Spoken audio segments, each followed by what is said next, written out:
dans notre 250e émission sur les maths pour les nuls. Nous nous retrouvons une fois de plus pour des informations incroyables. Mais sans plus attendre, vous allez retrouver le titre de ce journal.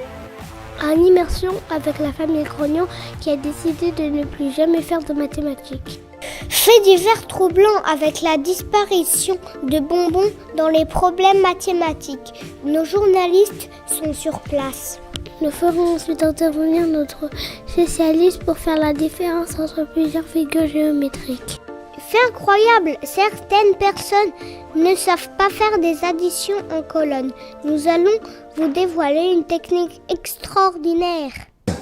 En immersion avec la famille Grognon qui a décidé de ne plus jamais faire de mathématiques.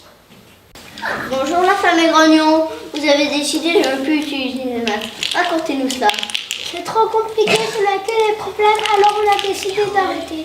Ce n'est pas trop compliqué la vie de tous les jours. Non, nous sommes heureux comme ça. Et toi, quel âge as-tu? Elle n'est pas commode celle-là. Et toi, quel âge as-tu? 40 ans. Oh, ils sont trop mignons. Bonjour, nous avons donc suivi la famille Grognon à la boulangerie. Quelques croissants, s'il vous plaît. Combien exactement? Quelques? Bon. Ça vous fera 5 €, s'il vous plaît.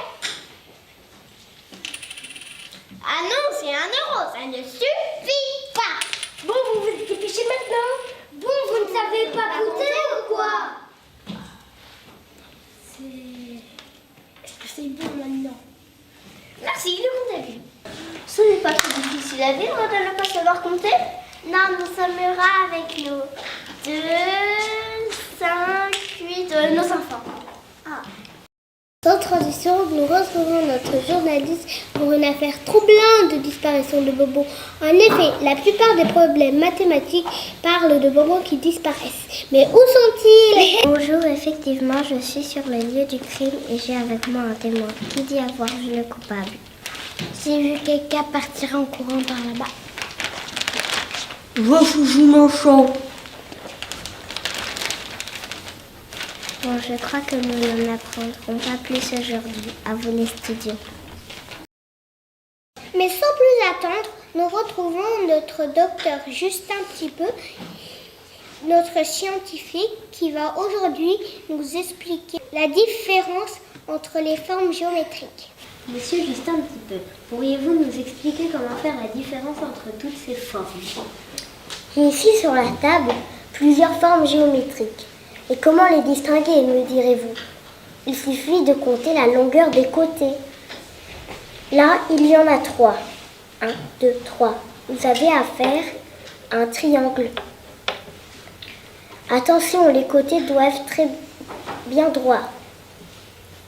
Si vous comptez 4 côtés, vous avez à faire un carré ou un rectangle. Mais comment les distinguer, me direz-vous? Il suffit de regarder la longueur des côtés. Si tous les côtés sont de la même longueur, vous avez à faire un carré. Si les deux côtés l'un en face de l'autre sont pareils, vous avez à faire un rectangle. Attention cependant, si les angles ne sont pas droits, ce ne sont donc plus des rectangles mais des carrés. Vous pouvez les tourner dans tous les sens, il reste des rectangles, des carrés et des triangles. Merci pour cette intervention. Nous finissons notre journal avec un phénomène troublant. Selon l'INSEE, plus de 8 Français sur 10 ne savent pas faire une addition posée à 2 chiffres. Pour remédier à cela, notre journaliste est parti à la rencontre du professeur Maboul de l'école Vauban. Nous sommes en direct avec Monsieur Maboul, professeur de mathématiques, qui enseigne aux plus grands de ce monde. Cher professeur, pourriez-vous nous expliquer comment faire ces fameuses additions posées à 2 chiffres?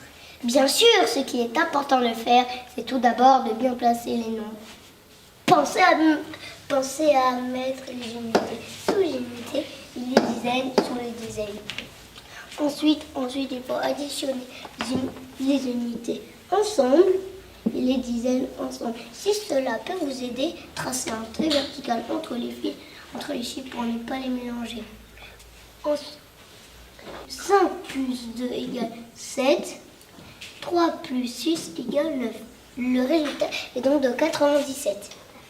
Mais si l'addition dépasse 10, comme ici où ça fait 12, là j'écris 12.